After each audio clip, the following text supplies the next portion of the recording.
Знаете што? Ни дојде нашата омилена наставничка по математика Сања. Морам да признам дека многу полесно се учи математика кога имаме ваква супер наставничка по математика. Благодарам, Лина. Мене ми е задоволство да работам со вакви ученици. И денес почнуваме, како и вообичаено, со математика за 6-то оделение. Ајде. Денешната лекција за 6-то оделенците е класификација на многоаголници. Дали знаете што е тоа многоаголник? Па тоа е форма или форма која што има повеќе агли. Добро, дали има само агли? Не, и страни. Добро. Повеќе страни и повеќе Како агли. може да кажеме дека тоа не е затворена 2D форма со прави страни? Зошто мора да потенцираме дека има прави страни, бидејќи 2D форма знаеме дека не е и кругот, кругот нема не е многоаголник, бидејќи нема страни. Сега веќе кога го спомнавме кругот, може да ми наброите други многоаголници кои што ги знаете? Кои ви паѓаат први на памет? Шестоаголник, делтоидот, петоаголникот, Браво, Лина, ти отиде веднаш на сложените. Стрелката, Квадратот спаѓа. Квадратот, еден од основните. Да. Потоа Мен се тоа го savladавме наставнички. се вративме во 6 Вративме година во затоа. Сме 6, значи квадрат, троаголник, Триаголникот, токму така и тој ни представува многоаголник. И ќе видиме сите овие многоаголници како може да ги поделиме, односно да ги класифицираме. Може да ги поделиме во 3 групи. Добро. Во првата група може да ги класифицираме во однос на бројот на аглите и тогаш веќе ги делиме на триаголници, четириаголници, петоаголници, шестоаголници и така натаму. Значи, колку агли има многоаголникот, така го добива и своето име. Овдека само ќе нагласиме дека и колку агли има во исто време дека и толку и страни ќе има многоаголникот, да не се збунат учениците. Значи, ова е првата класификација. Втората класификација како може да ја направиме според еднаквоста на страните и аглите. И во тој случај ги делиме на правилни и неправилни многоаголници. Овдека малце повеќе ќе се задржиме да објасниме што тоа значи еднаквоста на страните и аглите. Односно, кога имаме еден многоаголник, ако сите страни му се еднакви по должина и сите агли во исто време му се еднакви по големина, тогаш станува збор за правилни многоаголници. А во спротивно, значи, доволно е една од страните да не е еднаква со останатите, или еден од аглите да не е еднаков на останатите агли, тогаш ќе имаме неправилни многоаголници. Значи, да повториме уште еднаш, за да бидат правилни мора сите страни и сите агли да бидат еднакви помеѓу себе. И третата класификација е според видот на аглите и тука ги делиме многоаголниците на конвексни и неконвексни. Што значи тоа според видот на аглите? Ако аглите ги поделиме на две групи, на конвексни агли и неконвексни, тогаш многоаголникот кој што ќе се состои од сите конвексни агли, ќе го нарекуваме конвексен многоаголник, а оној многоаголник кој што ќе има барем еден неконвексен агол, веќе е неконвексен многоаголник. Запамтивте нешто ли многу информации ви дојдоа? Ајде сега ќе видиме колку сме запомниле со следниот пример. Кој сум јас? Кој сум јас, Лина, сега? Јас сум правоаголник. Правоаголник.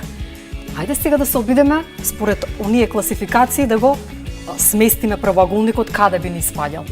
Според бројот на аглите, што може да кажеме за правоаголникот? Дека станува збор за 4 аголник. Така, бидејќи имаме 4 агли, станува збор за 4 аголник. Дали страните му се еднакви на правоаголникот? 2 со 2. 2 со 2, меѓутоа кажавме дека треба да бидат сите исти за да биде правилен, значи во случајов ќе ни станува за неправилен многоаголник. А во однос на аглите, што забележуваме дека сите се агли му се на 90 степени, односно се конвексни, па ќе биде конвексен многоаголник. Видиме кога го имаме следен. Марија, што имаме сега? Триаголник. И тоа што може да забележиме дека не е било каков триаголник, туку сите страни му се еднакви, па станува збор за рамностран триаголник. Да. Ајде повторно да го сместиме во својата група, значи според аглите веќе кажавме ќе биде триаголник, бидејќи сите страни му се исти. А јас ќе ви кажам и уште едно својство на рамностранниот триаголник, дека и сите агли му се исти. Тогаш станува збор за правилен многоаголник. И бидејќи аглите му се сите помали од 180, ќе станува збор за конвексен триаголник. Еве ни нова фигура. Сега веќе треба да броиме. Ова треба да броиме во шестоаголник, лесно значи. 1, 2, 3, 4, 5, 6. Значи според бројот на аглите станува збор за шестоаголник. Од самиот цртеж може да забележиме дека дефинитивно страните не се еднакви, значи нема потреба веќе да размислуваме и за аглите кога веќе страните не се еднакви, значи условот за правилен многоаголник не е задоволен. И што забележуваме веќе? Има агол кој што е поголем од 180. Така, значи веќе имаме неконвексен агол, па ќе станува збор за неконвексен многоаголник. Чи дојдовме и до неконвексните како ни изгледаат.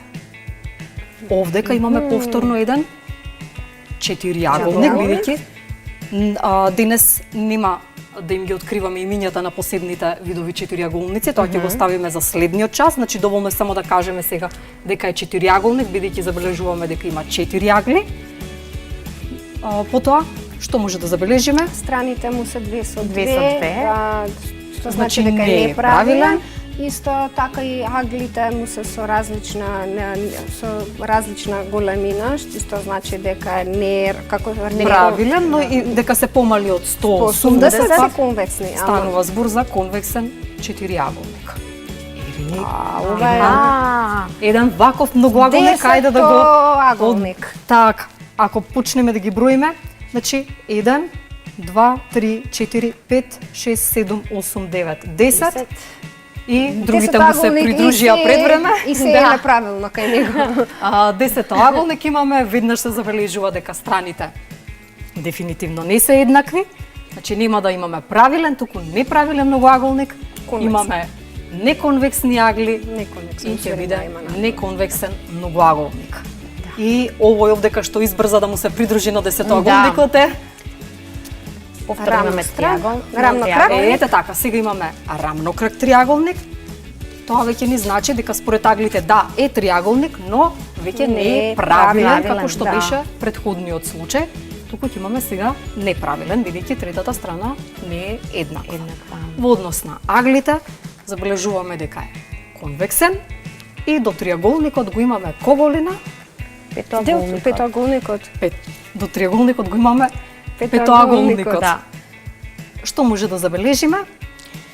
Дека е оваа страна е подолга од ова, значи нема да имаме правилен петоаголник. Дека исто и аглите не му се помали се од 180, значи станува збор за конвексен многоаголник. На кого имаме сега? Баклавата. А баклавата ќе сместиме во групата на? Ќе сместиме во групата на четириаголници. Не правилни до душа.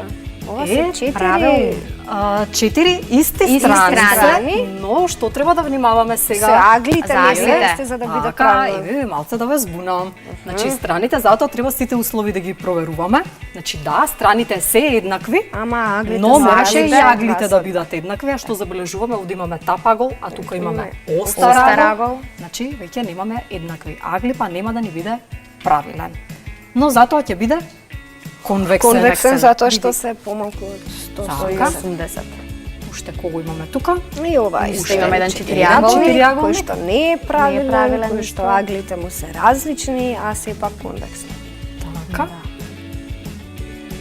И ова е шестоаголник, така интересен доста, кај што на бројуваво. Па скратено е ова овде, јас така го рачунам. 1, 2, 3, 4, 5. Па ама дека е скратена на сликата и од овде ми се види дека е Лина, точно. Од овде јас тоа што го гледам, не тоа што требало да биде. Така Лина. Станува збор значи за петоаголник.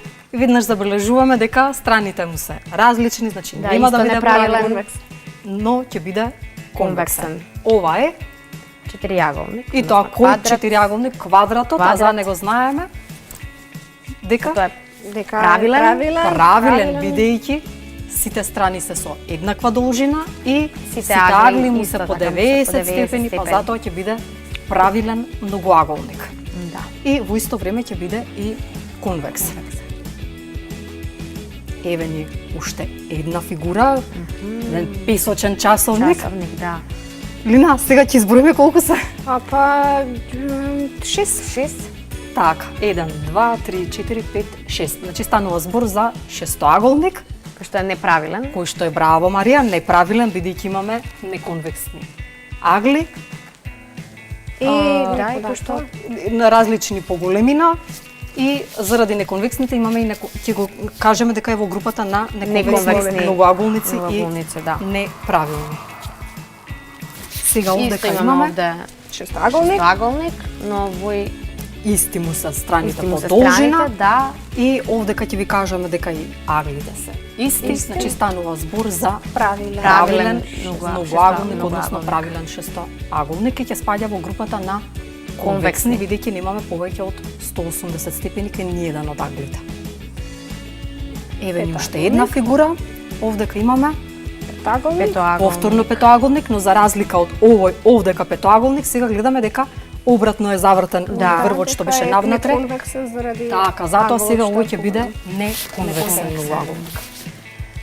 Иве, за да не се збунат учениците, ќе избришеме овдека малку таблата. Можете, вие зборувајте и ќе ја избришам јас. За да им објасниме како ќе ги препознаваат неконвексните. Во случај да подзаборавиле кои се конвексни, а кои се неконвексни агли. Колку тешко се бриши табла, немаме средства за бришење на табла. Обратно. Овде.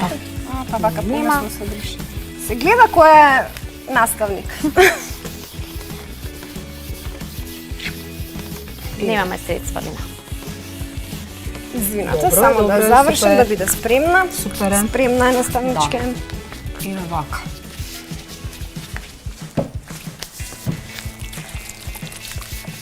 За да направиме споредба,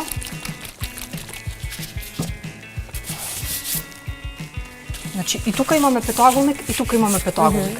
Како ќе ги разликуваме дека е конвексен или неконвексен? Ако изберам било кои две точки од многоаголникот, на страните значи да лежат, еве овдека и овдека, од овие две страни, и ги поврзам со отсечка.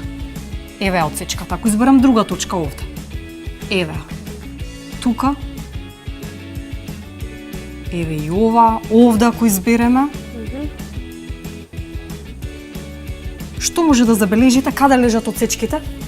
Внатре во петоаголникот. Сите отсечки, колку и точки да ставам и да ги поврзам сите ќе лежат внатре во петоаголникот. Да. За да може поборо да видат овде дека сега ќе цртаме со црвеното. Ако изберам овде точка, сега на овој петоаголник, отсечката е внатре. Оставам овде една точка и оваа отсечка е внатре. И ова овде. Внатре, внатре, внатре. Но има и надвор. добивме една надвор. Само една, ако е надвор, повеќе нема да ни биде конвексен. Конвексен. Значи, за да биде конвексен, мора сите отсечки Да бидат внатре. внатре. Доволно е, колку сака нека се внатре и 5, 6, 7, 10, една ако е надвор, повеќе не може да биде конвексен многоаголникот. Значи, е начин како да ги разликува доколку не се сигурни веднаш од прв поглед да определат дали е конвексен или неконвексен, како да се провера за да бидат сигурни. Одлично. Доволно беше или има? Да, да. Имаме ништо за домашна. За се разјасни. Да, за домашна ќе направат вака, ќе нацртаат еден конвексен седмоаголник и еден неконвексен осмоаголник. Не па одлично. Значи, интересен предизвик е ова математички. Ајде сега да видиме што имаме спредно за седмо деление. Седмо деление, ајде седмо делинци. Враќаме назад.